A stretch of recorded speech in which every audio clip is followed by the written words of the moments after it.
Hey guys, welcome back to my channel. Today we are talking all about New Year's Eve at Disney World. So I'm going to be sharing the tips that I was given when planning my upcoming trip to Disney for New Year's Eve. So especially if you are planning a trip for next year's New Year's Eve, definitely make sure that you are subscribed so you don't miss all of my vlogs that are going to be coming out soon. You won't want to miss those. So let's go ahead and jump into it. Okay, my first tip is to plan in advance.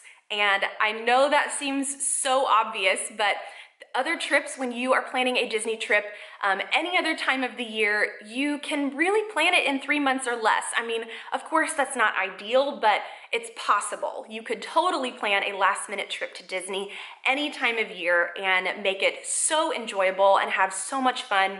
But when it comes to the week after Christmas, really Christmas going into New Year's Eve, you have to plan at least a year in advance. I mean, I know that seems crazy, but just because of the crowds and the events that are going on, you want to have a plan, you want to know what's going on. And that leads into my second point, which is book your dining 180 days out. This is a non-negotiable kind of thing. You have to know where you're gonna eat. And based on your itinerary and your schedule that you've already hopefully made, that's gonna determine where you're gonna book your dining. And that even includes those special ticketed events that Disney has on New Year's Eve. I know this year, the 2018-2019 packages include the California Grill, which is super expensive. It's an all-inclusive buffet kind of experience where you can watch the New Year's Eve Magic Kingdom fireworks from the top of the Contemporary. Another one is the Flying Fish on the boardwalk, another kind of prefix meal, pre-ticketed event, the Atlantic Dance Hall at the boardwalk. So those are just a few that are going on this year. And of course, because those are subject to change each year, I'm not gonna list any specific information for those events below, just because next year those could totally change. They could add or take away different events. So I'm just gonna post the link to the Disney website where they include all that information.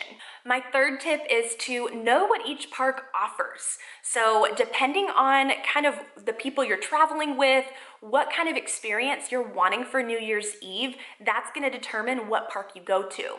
So it's helpful to know that Animal Kingdom closes relatively early. They don't do a midnight celebration at the Animal Kingdom. So if you have small kids and maybe you're not wanting to stay out till midnight, then that would be a great park option for you.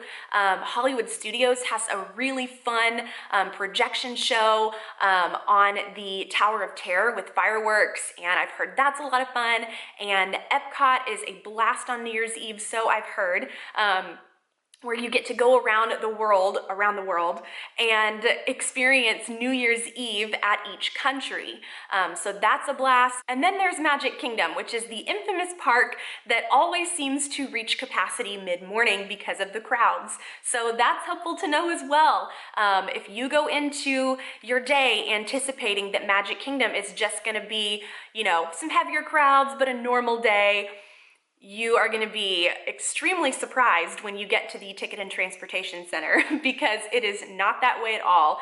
It is the busiest day of the year and you have to be prepared for that. So a tip that I was given was go on the 30th because they do the New Year's Eve fireworks show, the exact same show on the 30th. And they have 2 showings of it and then 2 showings again on the 31st. So you technically have 4 opportunities to see the Fantasy in the Sky firework production at Magic Kingdom. So that was my tip, was to go on the 30th to avoid at least some of the crowds. It's still gonna be crazy, but you're still avoiding at least a little bit of the crowds.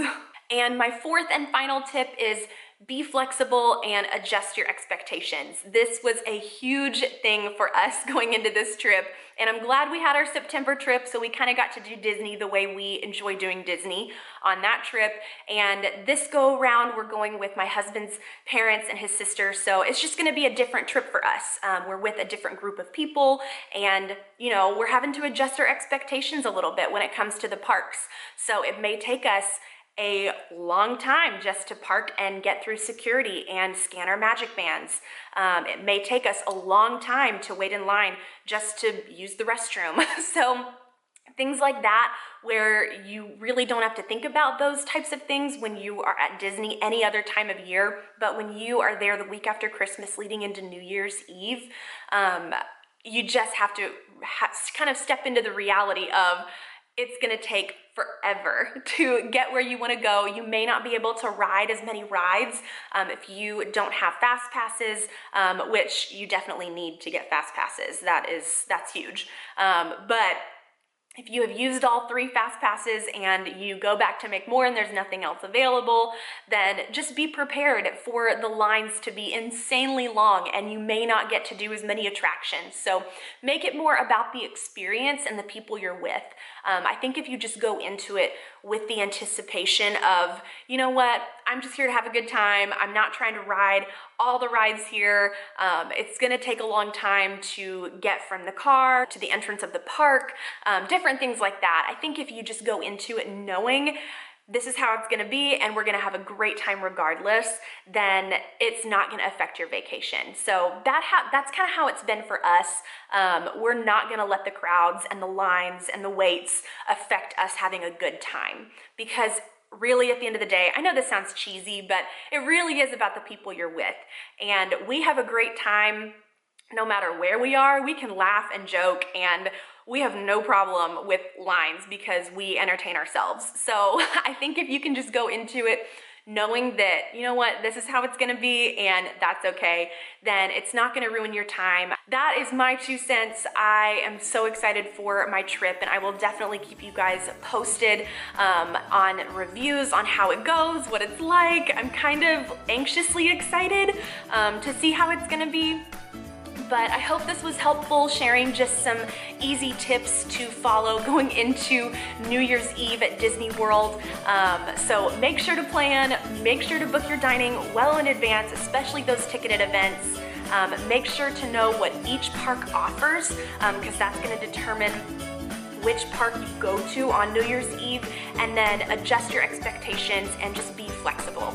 So those are my 4 tips on how to have a great time at Disney on New Year's Eve. So again, make sure that you are subscribed so you don't miss the New Year's Eve vlogs that I'm gonna be coming out with here soon. So thank you guys so much for watching, and that is it for today. So I will see you guys next time. Bye.